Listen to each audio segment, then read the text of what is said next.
right. So Thanksgiving is a complicated day with food, carb counting, all that kind of stuff, right? Eating maybe at a different time of day. Now, for someone with an eating disorder, that's a difficult day because they have an eating disorder, right?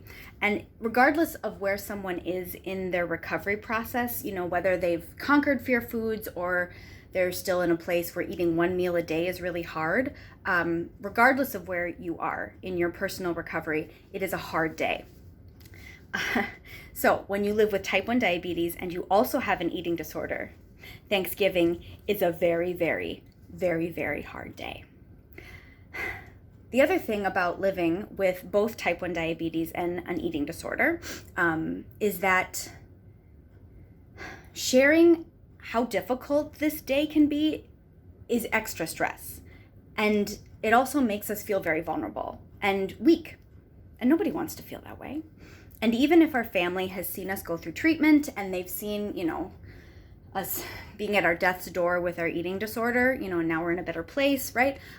Even if seemingly to a family, we seem like we're in a better place, Thanksgiving is still a really hard day, and it might always be a hard day. In fact, the days leading up to Thanksgiving can be hard too. There's food prep, there's planning, all this talk of food, right? And then maybe someone involved in Thanksgiving is a family member that we don't really like them that much, but we have to be nice because it's Thanksgiving, right? So think about all that extra stress. You, as a person loving someone who lives with type 1 diabetes and is going through an eating disorder, you will never fully understand the type of stress that we live with on a daily basis. But I'm asking families and supportive loved ones to really keep in mind that regardless of how well we seem we might be doing, this is a hard week. Thanksgiving is a hard day. And then, guess what? COVID and all the other stuff that's happened this year.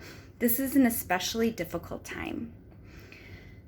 So give your loved one, your person living with type 1 and an eating disorder, a little extra grace.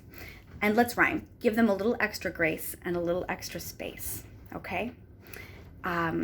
Be curious and ask questions. But if they don't feel like talking, that's okay, and it might not mean anything. Let them come to you. Meet them where they are when they're there.